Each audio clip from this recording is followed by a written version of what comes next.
आता आपल्या आवडत्या मालिकेचे संपूर्ण भाग मालिका प्रसारित झाल्यानंतर लगेचच पाहू शकता फक्त सन नेक्स्ट वर. भारतातील प्रेक्षकांसाठी मोफत सेवा.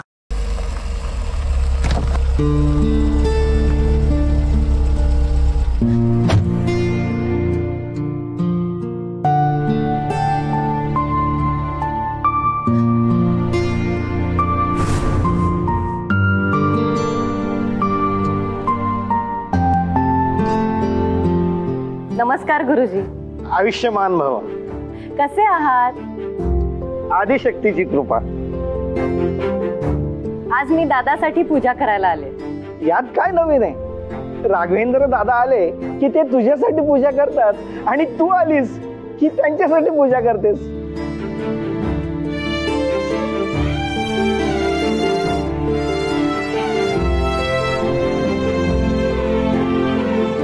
आई आदिशक्ती, माझ्या दादाबद्दल मी तुझ्याजवळ काय वेगळं बोलणार? आई बाबांच्या नंतर माझ्यासाठी तोच माझी आई, तोच माझा बाबा, तोच माझा गुरु आणि तोच माझा दादा. आज तो आहे म्हणून मी आहे. माझ्या इथे असण्याला अर्थ आहे. म्हणून माझी तुला अगदी मनापासून कळकळीची विनंती आहे. माझ्या दादाचं भलं होऊ दे, त्याला उदंड आयुष्य लाभू दे.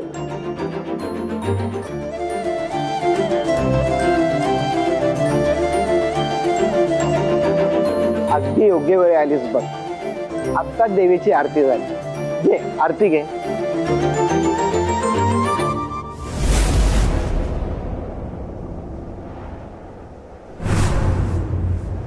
दिवा विझला. दादाला काही होणार नाहीये ना? हे बघ, तू कोणताही वाईट विचार मनात आणू नकोस. खूप वारा आहे ना म्हणून दिवा विझला.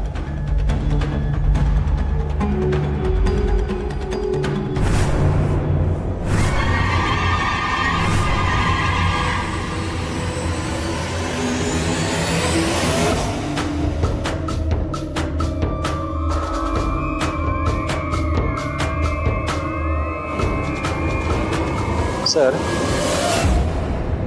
बोला. स्वामीजी आलेत.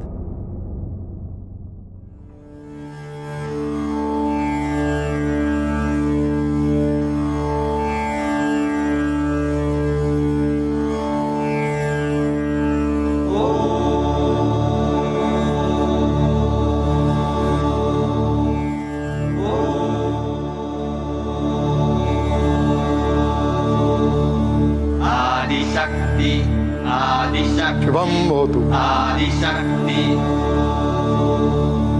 आदिशक्ति आदिशक्ति आदिशक्ति नमो नमो. सर्वशक्ति सर्वशक्ति सर्वशक्ति नमो नमो. तुझं भगवती भगवती नमो नमो. कुंडलिनी माता शक्ति नमो नमो.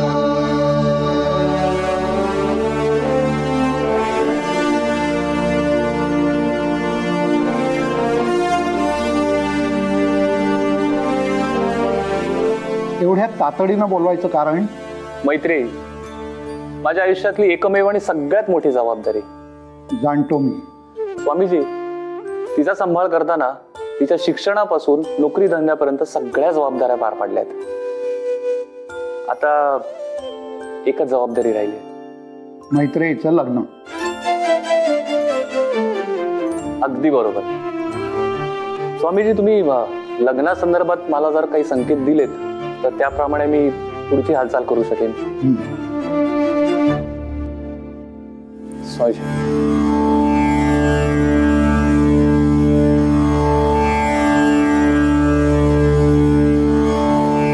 आदिशक्ति आदिशक्ति आदिशक्ति नमो नमो. सर्वशक्ति सर्वशक्ति सर्वशक्ति नमो नमो. तीर्थं भगवती भगवती नमो नमो कुण्डलिनी माता शक्ति नमो नमो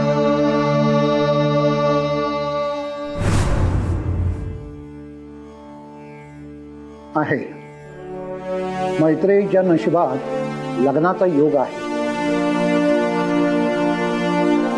पण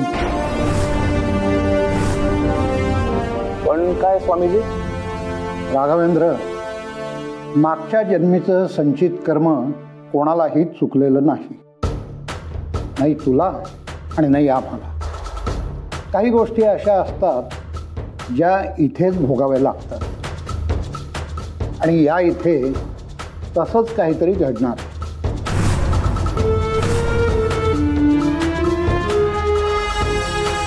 तुझ्या लाडक्या बहिणीचं मैत्रीचं लग्न तर होणारच, पण ते लग्न पाहणं तुझ्या नशिबात नाही.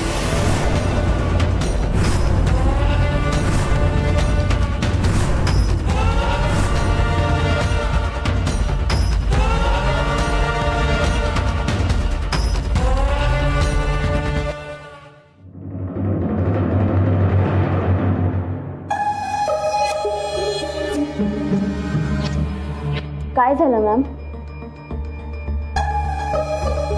मला सांगा, 9 ला कोणत्या संख्येने गुणल्यानंतर उत्तर 27 येतं? 3 ने ना. म्हणून आपलं उत्तर 3 आलं. आणि m ला कोणत्याही संख्येने गुणलं की उत्तर mच येतं, म्हणून आपलं उत्तर 3m आलं. काय चाललंय? मी विचारते काय चाललंय हे? मॅम, मी सगळ्यांना शिकवत होते. सरांनीच मला सांगितलंय. कुठे आहेत सर तुझे? ते काय लास्ट बेंचवर बसलेत.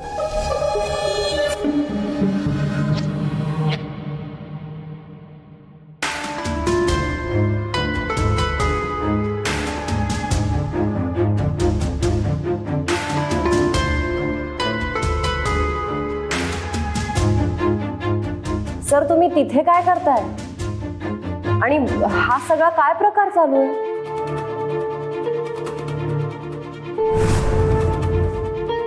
कसं आहे ना मॅम, मुलं ह्याच वयात पुढे जाऊन काय व्हायचं याची स्वप्न बघत असतात, पण मग ती स्वप्न पूर्ण करताना आयुष्यात काय चॅलेंजेस येणार आहेत, काय अडचणी फेस कराव्या लागणार आहेत, ही वास्तवाची जाणीव पण त्यांना व्हायला हवी ना. त्याच वास्तवाची जाणीव होण्यासाठी हा सगळा खटाटोप. मला नाही कळलं तुम्हाला नक्की काय म्हणायचंय ते. मॅम, मी आज सगळ्या वर्गातल्या मुलांना सहज विचारलं की तुम्हाला भविष्यात काय बनायचं. हा युवराज, त्याला डॉक्टर व्हायचं. गणेश, त्याला इंजिनियर व्हायचं. पण ही प्रज्ञा, ही म्हणाली मला टीचर व्हायचं. मग शिक्षक होणं काय असतं हे आत्तापासून तिला कळायला हवं ना. आणि शिकता शिकता तिला शिकवण्याची अजून गोडी लागेल. आणि आता ह्याच वयात ती सगळ्यांच्या समोर उभी राहून जर शिकवायला लागली तर पुढे जाऊन तिचा आत्मविश्वास सुद्धा वाढेल. आपण बोलताना आपलं काही चुकलं तर आपले सर आहेत याची जाणीव असताना ती स्वतः एक वेगळी शैली सुद्धा निर्माण करू शकते.